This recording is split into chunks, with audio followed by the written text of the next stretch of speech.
This is going to be a mini episode on libido because it's a huge question. It's a huge issue. I hear all of you, from my patients to my listeners alike, saying that you are still struggling with libido. And it's so layered. It's so multifactorial that I want to just break this down in a nice, short, easily digestible episode so that you can go through and check off all of the boxes. Now, of course, we've talked about libido before with my interview with Susan Bratton about how you can get a little bit more stimulation of your yoni and how different sex positions or techniques can absolutely help you in your sex life. But today, I want to just dive into the biological and psychological aspects of libido that could be affecting you. So as we go down this list, we have to start with thyroid, of course, because we know that that's the master gland. So when everything is low and slow, when you're in that hypo state, that low and slow hypo state, naturally blood flow isn't going to be the same. Circulation is not going to be the same. Stimulation is not going to be the same. Your hormones are going to be off because that thyroid is controlling everything. So that keeping you in that low and slow mode with the thyroid can affect a multitude of other systems, which also have a direct effect on libido. So yes, we look at thyroid first in and of itself. We look at how much free T3 you have because that's producing that metabolism, that's increasing your blood flow, that's improving your heart rate, thus your circulation, that's improving your blood pressure, that's taking down inflammation. And then when we look at reverse T3, if that's elevated, your body is going to be in survival mode. It's going to be basically shut down. So if your body is shut down, how can anything work? How can you want to have sex? How can your libido even possibly be up and running when everything is in survival mode? When your body thinks that you're laying in a hospital bed, when your body thinks that you're in the ICU or the ER with a trauma or an injury. I mean, when is the last time you were horny after you broke an arm or your appendix burst? Is sex really the first thing on your mind when you're laying in the hospital? No. I mean, even think about when you're sick. When you're sick, your reverse T3 is going to go up. Do you really want sex? I mean, if you do, kudos to you. You probably don't need this episode because you have a raging libido. Most of us do not want sex when we are injured or sick. And that is where that reverse T3 comes in. So you might not be injured or sick, but if your reverse T3 is elevated, your body thinks that you're in survival. So it's going to shut down your libido. Just like our bodies know that when reverse T3 is elevated, you don't need to be burning fat. You don't need to feel good. Don't need to grow your hair. Don't need to poop every day. Certainly don't need to be having sex because your body wants to heal and survive. So we have to start with the thyroid. Then we know that the thyroid has a direct impact, although this can be a completely separate issue outside of the thyroid, sex hormones. So when you have low testosterone, when you have low estradiol or progesterone, that is all going to affect libido. Now we have a tendency to go right to testosterone. And for men, I mean, really, I should have separated this episode out into men and women. Men, you pretty much have two things to think about: your thyroid and testosterone, period. I mean, yeah, okay, there can be circulation issues, blah, blah, blah. But men are more simple. Sorry, guys, you are, but you're also lucky in this aspect. You're pretty darn simple in that you better have blood flow down there. Maybe throw in some Viagra, throw in some nitric oxide. If you're stressed, usually sex relieves that stress. So really it takes a lot of stress for a guy to not have a libido. You just need adequate testosterone and a good functioning thyroid. Ladies, you're much more complex, and we know that. So as we move down, we're going to look at testosterone for you, but we also have to look at those other sex hormones and their balance to everything. Now, when we tie in thyroid and sex hormones, that has a direct impact in our mood. and our brain function. So if progesterone is low, anxiety is going to be high. Is a woman going to want sex when she's anxious or stressed out? No. And we haven't even brought in cortisol yet. If estrogen is low, you're going to have a dry vagina and pain during intercourse. Are you going to want sex then? No. Testosterone is our get shit done hormone. If that is incredibly low, not only are you going to hold on to more body fat and lose muscle, it's also going to directly affect your libido, that drive, that motivation. So all 3 sex hormones, those big ones, affect libido. And then, just like I mentioned with testosterone, what if you're holding more weight? What if you can't lose weight? What if your thyroid's involved and you have low testosterone? Now it comes back to how we feel about ourselves. So a woman's libido also is tied back to how she feels about herself and how she feels about herself naked. If you don't even want to look in the mirror at yourself, you're certainly not going to want to get naked and have your partner look at you either. And I'm sorry, you just got to say it out loud. I freaking hate how I look right now. And I'm not getting into the psychological BS of negative talk to your body. Yeah, no, we shouldn't negative talk to our body, but we also have to be honest with ourselves. And if we are dealing with low libido and we say, listen, I am really bothered by these extra 20 to 50 pounds that I'm carrying around that no doctor is giving me an answer as to why, and I can't seem to get help, then yeah, that's going to affect your libido, because that's also stress kind of coming onto your plate. You're stressed out about how you look. You're stressed out about your health. You're stressed that you're not getting any answers. And therefore that stress is affecting you, as is the way that you're feeling about yourself. Now, all y'all are beautiful inside and out. But again, if we are being honest here, and if honesty isn't your thing, this isn't the podcast for you. If we're being honest with ourselves, I mean, I can fully admit that an extra 10 to 20 pounds doesn't really make me want to take my clothes off. Sorry, it just is. Because women are very sensitive to that. If you're losing hair, all right, body image aside, if you're losing hair and you're self-conscious about that, I mean, come on, ladies, when we get something looping in our head that we're worried about, it loops and loops. You'll be at the gym, you're thinking about it. You're in the shower, you're thinking about it. You're at work talking to somebody, you're thinking about it. You're actually having a conversation with someone. You have no idea what that person is saying to you because you're thinking about it. You're thinking about that issue that is weighing so heavily on you. And that is going to shut down your libido. Now we can bring in cortisol. So let's just say that we actually test your cortisol. We test your adrenals. We do that 4-point saliva cortisol panel. And we see that you have raging high cortisol.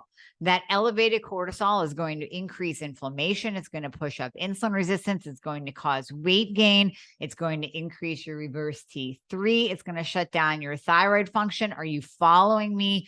Connecting the dots. Yes, we have the direct effect of cortisol, but we also have the indirect effect with its effect on the body. And then we go ... Oh, now we have an elevated reverse T3 putting our body in survival mode.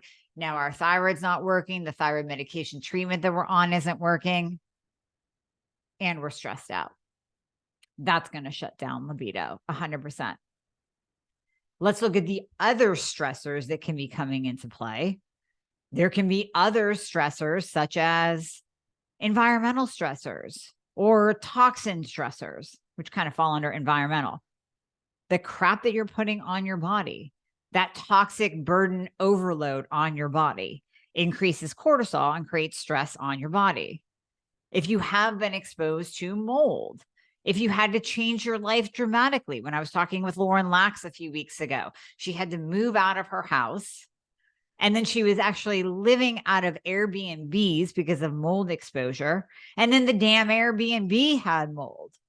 And she had to move from that, lose thousands of dollars that she put down as a deposit. I mean, are you following me with the stress here?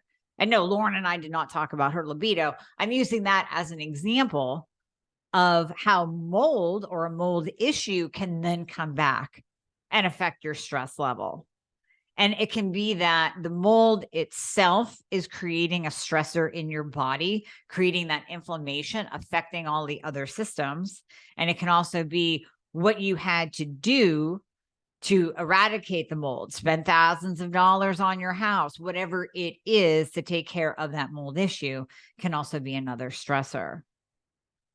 We also have to look at those underlying stressors. So when I ask you, are you stressed? Your immediate thought is going to be, do I have money stress? Do I have relationship stress?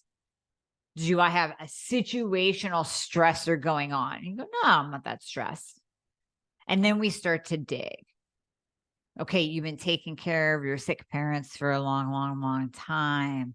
That's that underlying low level stress with a high level stress, but it's kind of running beneath the surface that you really don't even think about.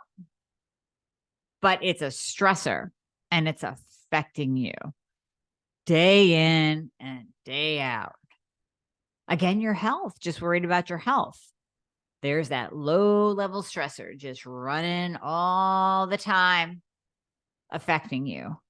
So you really have to step back and look at all the different components that are coming in when we're talking about stress. The same way you have to step back and look at all the different components when we're talking about libido.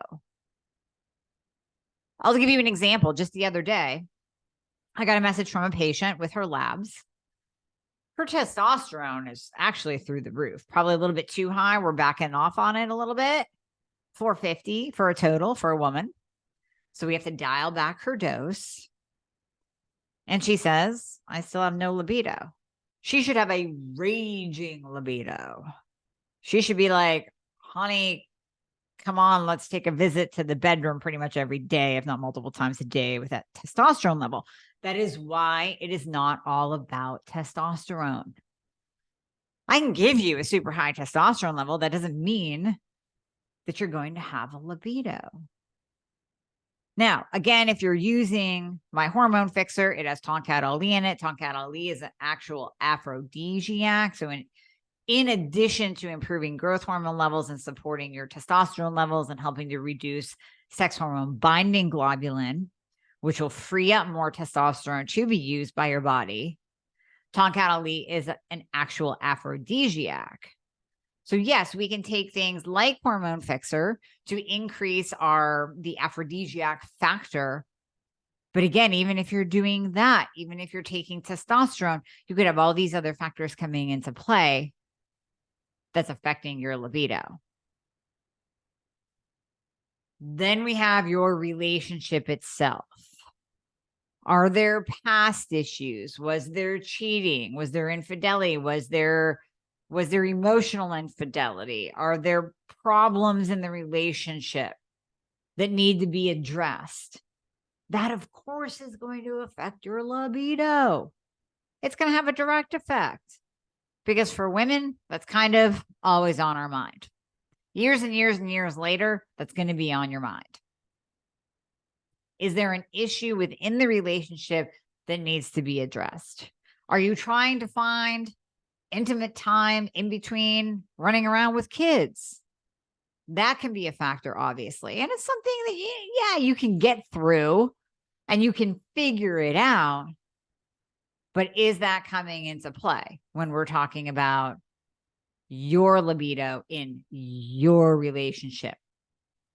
Is your significant other actually doing all the right things? Do you need to have a conversation with them to where you really don't want sex because they're not doing the right things in the bedroom anyways? And that I would definitely recommend you go back and listen to my episode with Susan Bratton, because you're going to get a ton of tips there. You can download some of her free resources and really find out how to pleasure each other in the right way. Now, what I deal with my patients, it really doesn't come down to that aspect.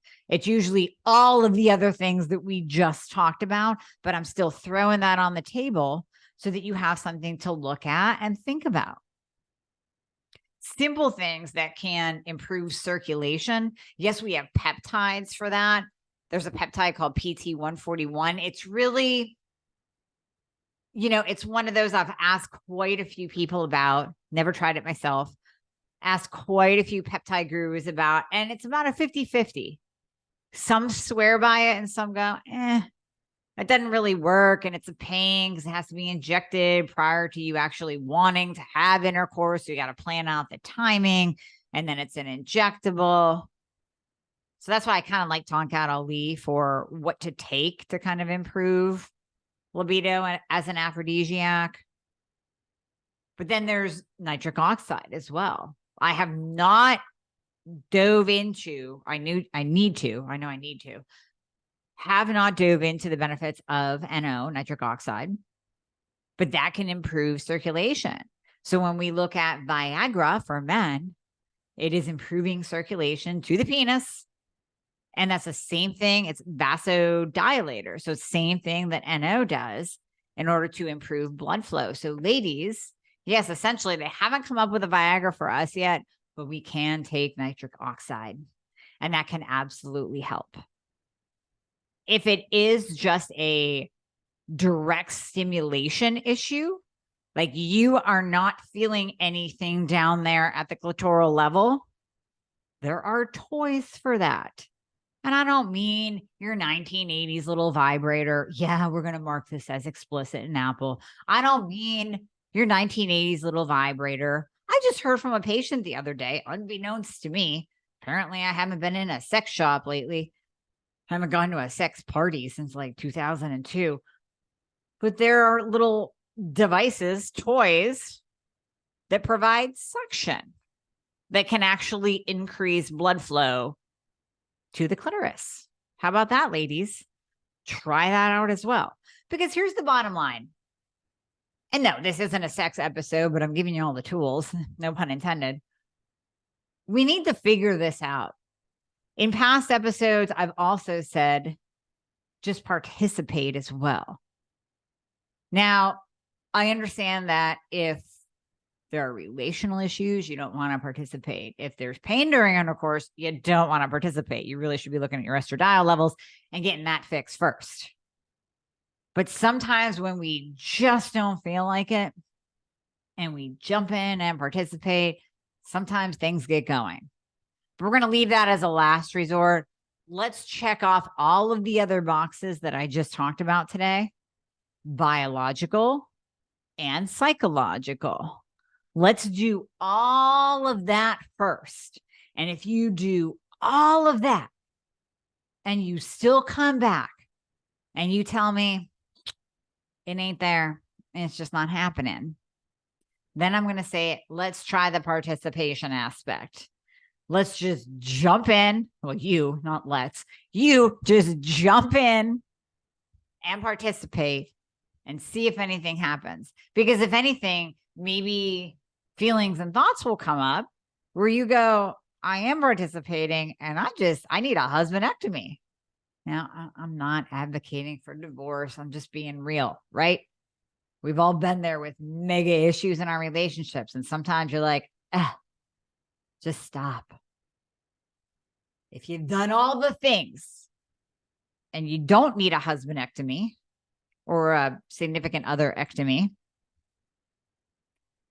then it comes down to we may need to send you to a therapist because there might be something a lot more deeply involved that is literally shutting you down, maybe a past trauma.